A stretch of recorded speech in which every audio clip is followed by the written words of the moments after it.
दुनिया के किसी भी वॉर एक्सपर्ट को पता नहीं है कि अचानक अमेरिका के राष्ट्रपति डोनाल्ड ट्रंप ने रूस को सीधे युद्ध की धमकियां देना शुरू क्यों कर दी। क्या राष्ट्रपति पुतिन राष्ट्रपति ट्रंप के जंगी ट्रैप में फंस चुके हैं, या फिर ट्रंप यूरोप में अमेरिका के खिलाफ शुरू हुई बगावत से घबरा गए हैं?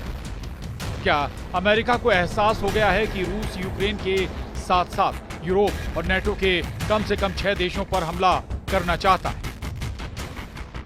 हम आपको दिखाने जा रहे हैं जो ट्रंप 300 घंटे पहले पुतिन की जमकर तारीफ कर रहे थे और जेलेंस्की पर बुरी तरह से भड़क रहे थे। वो ट्रंप अब कह रहे हैं कि पुतिन के रूस ने पिछले 12 घंटों में इतने भयानक हमले यूक्रेन पर किए हैं जिन्हें जरा भी अनदेखा नहीं किया जा सकता है।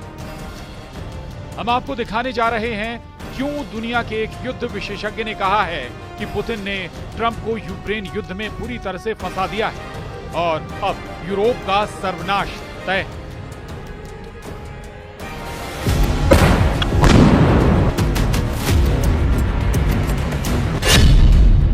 रूस के खिलाफ राष्ट्रपति ट्रंप ने अचानक पलटी क्यों मारी, जरा इसे भी समझ लीजिए। 28 फरवरी 2025 को जिस वक्त जेलेंस्की और ट्रंप एक दूसरे पर भड़क रहे थे, उस वक्त रूस ने ट्रंप की जमकर तारीफ की। उसके बाद ट्रंप ने जैसे ही यूक्रेन को हथियार देना बंद किया, रूस ने यूक्रेन के कम से कम 10 शहरों और 3 प्रांतों पर जमीनी और हवाई हमले शुरू कर दिए। रूसी सेना के घातक हमलों ने यूक्रेन की चीखें निकाल दी। रूस के कम से कम 80 से ज्यादा फाइटर जेट और 12 से ज्यादा बॉम्बर्स ने यूक्रेन के पावर स्टेशन, गैस प्लांट और हथियार डिपो को तबाह कर डाला।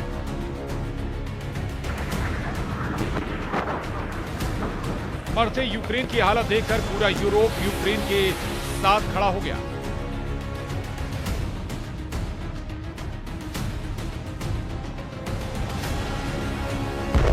अमेरिका और हंगरी को छोड़कर नेटो के देश और हंगरी को छोड़कर यूरोपियन यूनियन के 26 देशों ने सीधा ऐलान कर दिया कि हम अमेरिका के बिना ही यूक्रेन को रूस के हमलों से बचाएंगे। असर ये हुआ कि सुपर पावर अमेरिका यूरोपीय देशों की बगावत से सख्ते में आ गया।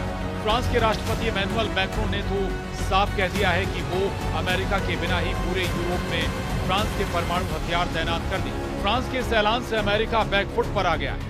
उसे लग रहा था कि यूरोपीय देश अमेरिका के बिना रूस के खिलाफ एकजुट नहीं हो पाएंगे। वहीं दूसरी तरफ पोलैंड के प्रधानमंत्री डोनाल्ड टस्क अमेरिका को औकात दिखाते हुए उन्होंने कहा है कि यूरोप के देश अपने दम पर रूस को जंग हरा देंगे और यूक्रेन को युद्ध किसी भी कीमत पर हारने नहीं देंगे। जबकि ब्रिटेन के प्रधानमंत्री कीर स्टारमर ने अमेरिका पर भड़कते हुए कहा था कि हम अमेरिका के बिना भी यूक्रेन का जंग में साथ देंगे। इसके अलावा लंदन में हुई EU की मीटिंग में परमाणु तैयारियों के ऐलान से ट्रंप सख्ते में आ गए। वहीं बेल्जियम की राजधानी ब्रसल्स में यूरोपियन यूनियन के 27 देशों ने स्काई शील्ड के तहत रूस के खिलाफ 120 सबसे एडवांस जेट को जंग में उतारने का ऐलान किया। महज 300 घंटे के अंदर ही ट्रंप को एहसास हो गया कि अगर अमेरिकी मदद के बिना रूस के खिलाफ पूरा यूरोप हमला करने लगा तो अमेरिका की ताकत दुनिया के सामने कुछ भी नहीं रह जाएगी।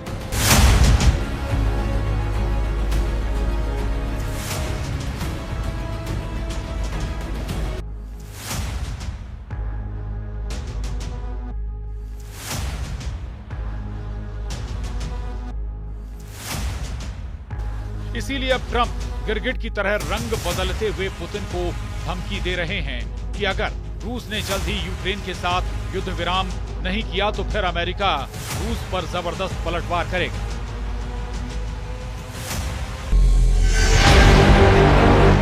अमेरिका के राष्ट्रपति ट्रंप ने सोशल मीडिया प्लेटफॉर्म पर कहा है कि रूस इस समय युद्ध के मैदान में यूक्रेन की बुरी तरह से पिटाई कर रहा है। इसलिए जब तक कि युद्ध विराम और शांति पर अंतिम समझौता नहीं हो जाता तो रूस पर बड़े पैमाने पर बैंकिंग प्रतिबंध और टैरिफ लगाने पर गंभीरता से विचार कर रहे हैं। ट्रंप ने आगे लिखा है कि रूस और यूक्रेन इससे पहले कि बहुत देर हो जाए अभी बातचीत की मेज पर जाइए। इधर दूसरी तरफ रूस ट्रंप की गीदड़ भपकी से बेखबर यूक्रेन को रौंदने में जुटा। जो खबरें अब मिल रही हैं उसके मुताबिक रूसी सेना ने यूक्रेन के डोनेस्क क्षेत्र में 2 यूक्रेनी बस्तियों पर कब्जा कर लिया। सिवरस्क शहर के पास टेरनी और आगे दक्षिण में नेस्कुचने तक रूसी सेना का कब्जा हो चुका है। यहाँ तक कि पूर्वी यूक्रेनी शहर पोक्रोव्स्क के पास रूसी सेना को जबरदस्त बढ़त मिल चुकी है। यूक्रेनी वायुसेना ने खुद माना है कि रूस ने जमीन और हवा से भयंकर हमले पिछले 18 घंटे में किए। यूक्रेनी वायुसेना के मुताबिक रूस यूक्रेन के अलग अलग इलाकों पर 261 हवाई हमले उसने किए, जिससे भारी तबाही हुई। यूक्रेनी सेना के दावों के मुताबिक रूस ने हवाई हमलों में यूक्रेन पर 67 मिसाइलें दागी। इसके अलावा रूसी सेना ने 5 घंटे के अंदर 194 आत्मघाती ड्रोन हमले किए। रूस हमले से जुड़ी जो डिटेल सामने आई है उसके मुताबिक रूस ने 35 KH-101, KH-55 सेंटीमीटर क्रूज मिसाइलें यूक्रेन पर दागी, जबकि 8 कैलिबर क्रूज मिसाइल से यूक्रेन के सबसे अहम ठिकानों पर दागी। इसके अलावा रूसी मिसाइल ब्रिगेड ने 3 स्कैंडर MKN-23 बैलिस्टिक मिसाइलें यूक्रेनी सैन्य ठिकानों पर दागी। यहां तक कि 4S-300 एंटी एयरक्राफ्ट गाइडेड मिसाइलें भी 2 इलाकों पर फायर की गईं, जिनसे काफी नुकसान हुआ है।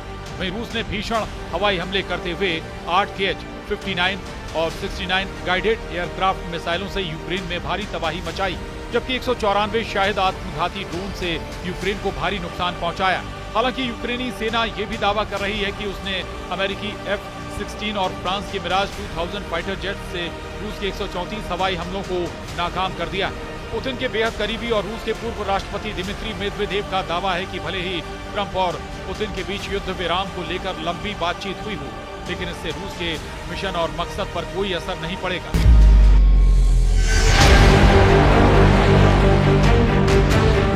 सख्त तेवरों के साथ पुतिन के करीबी दिमित्री मेदवेदेव ने जो ताजा दावे और बयान दिए हैं, उसने राष्ट्रपति ट्रंप को साफ संदेश दे दिया है कि रूस झुकने वाला नहीं और न ही यूक्रेन की कब्जा की गई जमीन को रूस छोड़ने वाला है। रूस के पूर्व राष्ट्रपति और रूस के सुरक्षा परिषद के उपाध्यक्ष दिमित्री मेदवेदेव ने अमेरिका और पश्चिमी देशों को साफ संदेश दिया है कि पश्चिमी देशों को ये समझ लेना चाहिए कि रूस को हराया नहीं जा सकता है। दिमित्री मेदवेदेव ने अमेरिका और डोनाल्ड ट्रंप पर निशाना साधते हुए साफ कहा है कि इस दुनिया में कोई एक मुख्य देश और उसका सर्वोच्च शासक नहीं हो सकता है। घमंड में डूबे अमेरिकी नेतृत्व को सीख लेना चाहिए कि रूस को झुकाना नामुमकिन है। इस सच्चाई को जितनी जल्दी पश्चिमी देश समझ लें कि उनके लिए उतना ही बेहतर होगा। दिमित्री मेदवेदेव के इस बयान से साफ है कि ट्रंप यूक्रेन युद्ध को खत्म करने के लिए कितनी भी कोशिश कर लें, रूस अपनी शर्तों पर ही कोई फैसला करेगा। रूस के इन तेवरों से जेलेंस्की के होश उड़ना शुरू हो गए। पुतिन ने जब से ऐलान किया है कि वो यूक्रेन के राष्ट्रपति जेलेंस्की से युद्ध विराम पर कोई बातचीत नहीं करेंगे, उसके बाद से रूस के हमले पूर्वी यूक्रेन, दक्षिणी यूक्रेन और पश्चिमी यूक्रेन पर खास तौर से बेहद तेज हो चुके हैं। एक अनुमान के मुताबिक रूसी सेना के 2.5 लाख सैनिक अकेले यूक्रेन के 3 इलाकों पर हमला करने में जुटे। रूसी सेना इस वक्त जमीन पर अपनी स्पेशल फोर्स के जरिए भीषण हमले कर रही है, जबकि रूसी वायुसेना अपने मिग और सुखोई सीरीज के कम से कम 170 फाइटर जेट विमानों से यूक्रेन शहरों पर भूखे शेरों की तरह टूट पड़ी। दावा किया जा रहा है कि रूस ने पूर्वी यूक्रेन के कम से कम 32 गांवों पर पिछले 5 महीनों में कब्जा कर लिया है। इधर वॉर रूम में राष्ट्रपति जेलेंस्की अपने कमांडरों के साथ माथापच्ची करने में जुटे कि कैसे रूस के तूफानी हमलों को रोका जाए। हालात ये हैं कि पूर्वी यूक्रेन के बहुत बड़े इलाके से यूक्रेनी नागरिक भाग खड़े हुए हैं। यूक्रेन के डोनेस्क पर इस वक्त हालात बेहद संगीन और खौफनाक हो चुके हैं। कुल मिलाकर हालात बेहद पेचीदा हो चुके हैं। जो अमेरिका रूस का सबसे भरोसेमंद दिख रहा था, वो अमेरिका यूरोप के दबाव में रूस से ही जंग करने को तैयार हो गया है। अब देखना होगा ऐसे हालात में पुतिन ट्रंप की जंगी बाजी को कैसे पलटते हैं।